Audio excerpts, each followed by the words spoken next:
Welcome to future with SSC classes. तो आज के इस वीडियो में हम एसएससी जीडी की प्रिपरेशन करेंगे और अभी तक आपने चैनल को सब्सक्राइब नहीं किया है तो सब्सक्राइब कर लीजिए। चलिए शुरू करते हैं। अगर आप इस चैनल पर न्यू है तो इस चैनल को जरूर सब्सक्राइब कीजिएगा। इस चैनल पे जीके जीएस की बहुत सी क्वेश्चन मिलेंगी। क्वेश्चन नंबर 1, मेंडलीव के अनुमान के अनुसार एल्यूमिनियम का परमाणु द्रव्यमान कितना था? According to Mendeleev's estimate, what was the atomic mass of aluminium? A. 68, B. 44, C. 17, D. 72।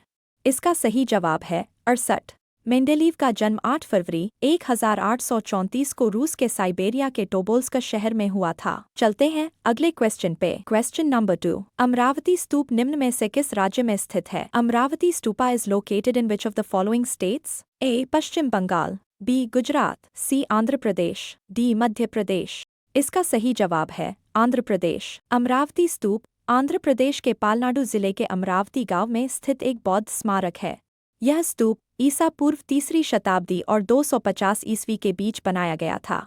यह स्तूप इस क्षेत्र के सभी स्तूपों में सबसे बड़ा और भव्य है। चलते हैं अगले क्वेश्चन पे। क्वेश्चन नंबर 3, गांधर्व महाविद्यालय जिसकी स्थापना पंडित विनय चंद्र मौदगल्य ने की थी में स्थित है। Gandharva Mahavidyalaya founded by Pandit Vinay Chandra Maudgalya is located in A. Kolkata, B. Pune, C. Mumbai, D. New Delhi. इसका सही जवाब है नई दिल्ली। गांधर्व महाविद्यालय से जुड़ी कुछ जानकारी। गांधर्व महाविद्यालय की स्थापना पंडित विष्णु दिगंबर पलुस्कर ने 5 मई 1901 को लाहौर में की थी। यह भारत का पहला संगीत विद्यालय था। पंडित मधुप मुदगल इसके वर्तमान प्राचार्य हैं। गांधर्व महाविद्यालय से जुड़ी कुछ खास बातें। यह भारत का पहला ऐसा संगीत विद्यालय था जो जनता के सहयोग से चला था। गांधर्व महाविद्यालय भारतीय शास्त्रीय संगीत और नृत्य को लोकप्रिय बनाने के लिए स्थापित किया गया था। चलते हैं अगले क्वेश्चन पे।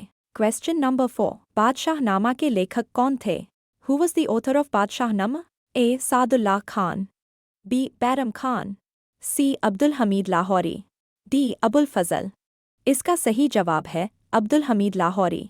अब्दुल हमीद लाहौरी से जुड़ी कुछ जानकारी। अब्दुल हमीद लाहौरी मुगल बादशाह शाहजहां के समय के एक यात्री और इतिहासकार थे। वे बाद में शाहजहां के दरबारी इतिहासकार बन गए।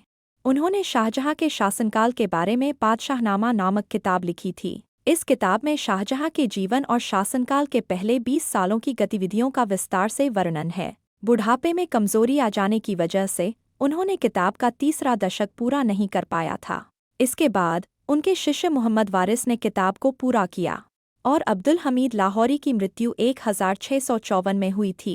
चलते हैं अगले क्वेश्चन पे। क्वेश्चन नंबर 5, पंडवानी गायिका उषा बारले को 2023 में भारत सरकार द्वारा निम्नलिखित में से किस पुरस्कार से सम्मानित किया गया?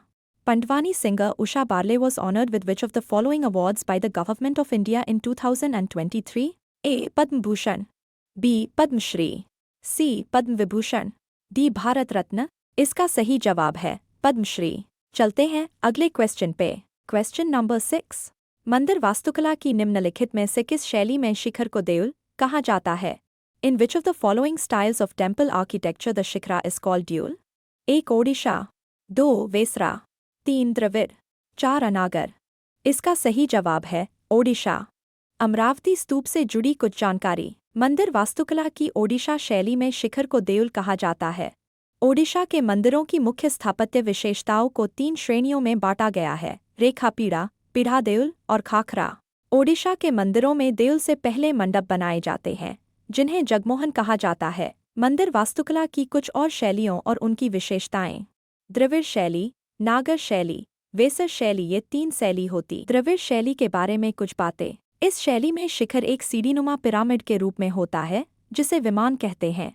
द्रविड़ शैली के मंदिरों में ऊंची दीवारें होती हैं और इनके सामने गोपुरम नाम का एक प्रवेश द्वार होता है। द्रविड़ शैली दक्षिण भारत में विकसित होने वाली हिंदू स्थापत्य कला की एक शैली है। द्रविड़ शैली के मंदिरों की प्रमुख विशेषताएं ये हैं। ये मंदिर काफी ऊंचे होते हैं। इनका आधार वर्गाकार होता है। इनके गर्भगृह के ऊपर का भाग पिरामिडनुमा होता है। इन मंदिरों में कई मंजिलें होती हैं। इन मंदिरों के शिखर के ऊपर कलश की जगह स्तूपिका होती है। इन मंदिरों के प्रवेश द्वार को गोपुरम कहते हैं। इन मंदिरों के प्रांगण में कई छोटे बड़े मंदिर, कक्ष और जलकुंड होते हैं।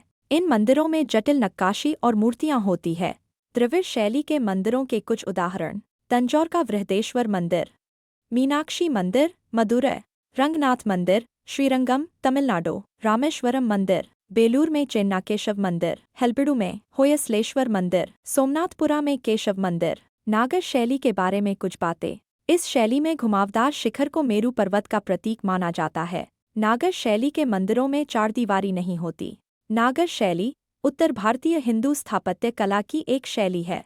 यह शैली हिमालय से लेकर विंध्य पर्वत तक के क्षेत्रों में प्रचलित थी। नागर शैली की खासियत। नागर शैली के मंदिरों का आधार से लेकर ऊपर तक चतुष्कोण होता है, जैसा कि आप इमेज देख रहे होंगे। नागर शैली के मंदिरों में गर्भगृह, उसके आगे क्रमशः अंतराल, मंडप तथा अर्थ मंडप होते हैं। नागर शैली के मंदिरों में शिखर, शिखर के ऊपर आमलक और आमलक के ऊपर कलश होता है। नागर शैली के मंदिरों में मुख्य भवन चबूतरे पर बना होता है। नागर शैली के मंदिरों में शिखर अपनी ऊंचाई के क्रम में ऊपर की ओर क्रमशः पतला होता जाता है। नागर शैली के मंदिरों में मंदिर परिसर में कोई पानी की टंकी या जलाशय मौजूद नहीं होता। नागर शैली की शुरुआत 5वीं शताब्दी में हुई थी। इस शैली के सबसे पुराने उदाहरण गुप्तकालीन मंदिरों में मिलते हैं। नागर शैली की 4 उपशैलियां हैं: एकायतन शैली, पंचायतन शैली, भूमिज शैली। वेसर शैली के बारे में कुछ बातें। यह शैली नागर वास्तुकला और द्रविड़ शैली का मिश्रण है। इन मंदिरों की योजना तारे के आकार की होती है। वेसर शैली भारतीय हिंदू स्थापत्य कला की एक शैली है। यह नागर और द्रविड़ शैली का मिश्रण है। वेसर शैली के मंदिर विंध्य पर्वतमाला से कृष्णा नदी के बीच बनाए गए हैं। वेसर शैली के बारे में कुछ खास बातें। वेसर शैली को चालुक्य शैली भी कहा जाता है। वेसर शैली के मंदिरों का आकार आधार से शिखर तक गोलाकार या अर्ध गोलाकार होता है। वेसर शैली के मंदिरों में द्रविड़ शैली के अनुरूप विमान होते हैं, लेकिन ये एक दूसरे से कम दूरी पर होते हैं। वेसर शैली के मंदिरों में बौद्ध चैत्यों के समान अर्धचंद्राकार संरचना भी देखी जाती है। वेसर शैली के मंदिरों का निर्माण मुख्य रूप से पश्चिमी चालुक्यों, राष्ट्रकूटों और होयसल शासकों ने कराया था। वेसर शैली के कुछ उदाहरण कर्नाटक के चालुक्य मंदिर, गोंडवाना और कौशल के राजगोंड मंदिर, वृंदावन का वैष्णव मंदिर। आज के लिए इतना ही, मिलते हैं नेक्स्ट वीडियो में। Thanks for watching.